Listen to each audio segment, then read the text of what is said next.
নমস্কার বন্ধুরা, দেখো আজকে একটু সুজি আর গাজরের হালুয়া করব। অনেক দিন ধরে রান্না করে আসতে পারছি না, আমি রান্না বান্নাও করতে পারছি না। আজকে একটু জ্বরটা কমেছে অল্প, ঠান্ডাটা আছে, যাই হোক জ্বরটা কমে গেছে। এই কদিন সিদ্ধ পোড়া কোনো রকমে খেয়ে কাটিয়েছি, সেভাবে কোনো ভিডিও করতে পারিনি।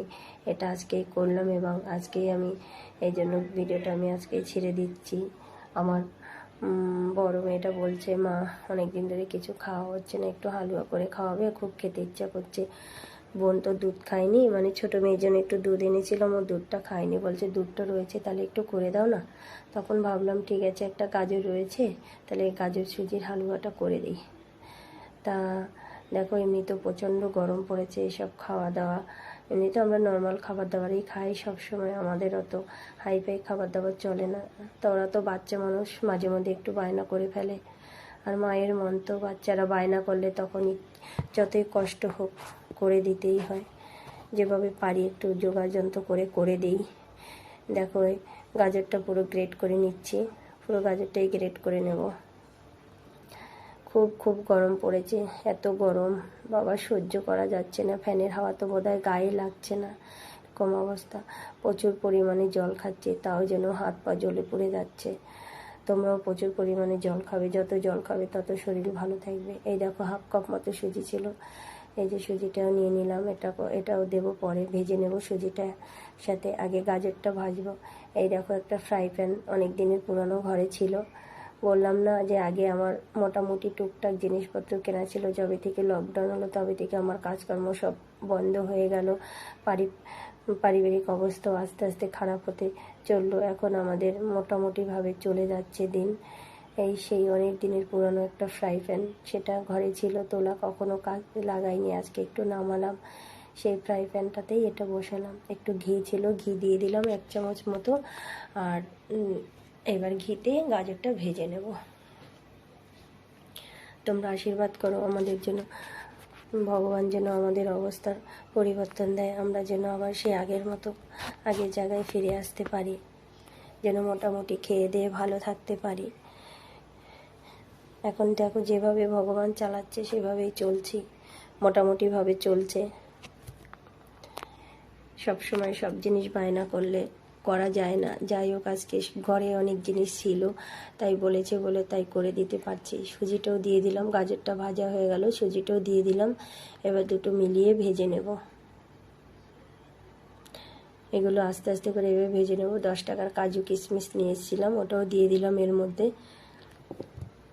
এইসব খেতে হলে দেখো টুকটাক জিনিসপত্রগুলো না দিলে টেস্ট হয় না। কিশমিশ কাজু বাদামটা একটু দিতে হয়, না হলে স্বাদ আসে না। আমার গলাটা এখনও পুরোপুরি সারিনি, এখনও হালকা ভার ভার রয়েছে, কথাটা কিছু মোটা আওয়াজ বেরোচ্ছে, এখনও ঠান্ডাটা লেগে রয়েছে, এখনও ঠান্ডাটা কমেনি। জ্বরটা কমেছে কিন্তু সর্দিটা কমেনি, হালকা হালকা একটু কাশিও হচ্ছে। এত গরম বাপরে বাপ, যে সহ্য করা যাচ্ছে না। এই দেখো দুধ, 1 লিটারের মতো দুধ ছিল, দুধটা দিয়ে দিলাম। এবার দুধ দিয়ে আস্তে আস্তে করে এইভাবে করে নাড়িয়ে নেব।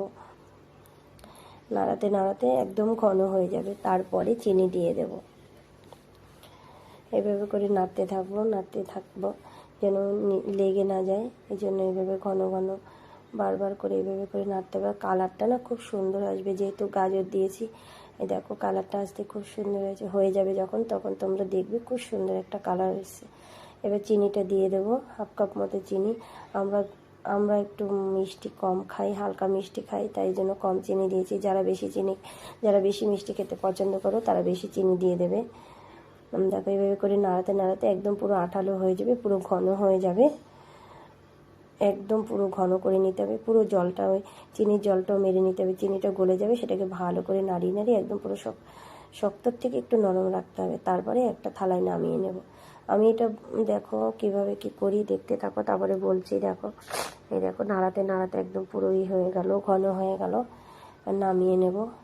এই দেখো দেখেছো, একদম পুরো বেশ শক্ত হওয়ার কাছাকাছি চলে এসেছে, জলটা পুরো মরে গেছে, চিনি যে গলেছে সেই জলটা পুরো মরে গেছে। এবার দেখো একটা থালায় ঘিয়ের প্রলেপ লাগিয়ে নিয়েছিলাম, বাটার দিয়েও করা যায়, তো আমার বাটার ছিল না, ঘিই ছিল, তাই একটু ঘি মারিয়ে নিলাম। এবার দেখো থালায় না নিয়েছি, কিছুক্ষণের জন্য রেখে দেবো। কিছুক্ষণের জন্য রেখে দিয়েছি, ঠান্ডা হয়েছে। এবার কেটে নিয়েছি বরফি আকারে। অনেকে কাটে না, এমনিতেও খাওয়া যায়, তোমরা এমনিও খেতে পারবে। দেখো ছোটো মেয়ে পাশ থেকে বায়না করছে, মা কেমন করে কেটেছো একটু দেখাও না। তো ওকে আবার দেখালাম কেটেছি, সেই কাটার উপর থেকে ওকে আবার দেখালাম কীভাবে কেটেছি সেটা। ছোটো মানুষ তো বোঝে না, একটু বায়না করেছে, না দেখালে আবার কান্নাকাটি করবে, তাই ওকে আবার দেখাচ্ছিলাম আমি এইভাবে এইভাবে করে কেটেছি। তারপরে একটু রুটি করেছিলাম, ওর বাবা বলেছে একটু রুটি খাবে, সেই রুটির সাথে এই যে হালুয়া দিয়ে দিলাম। দেখো রুটি আর হালুয়া আজকের খাওয়া, রাতে খাবে। আমি একটু ভাত খেয়ে নেবো, আমার কিছু খেতে ইচ্ছা করছে না, শরীরে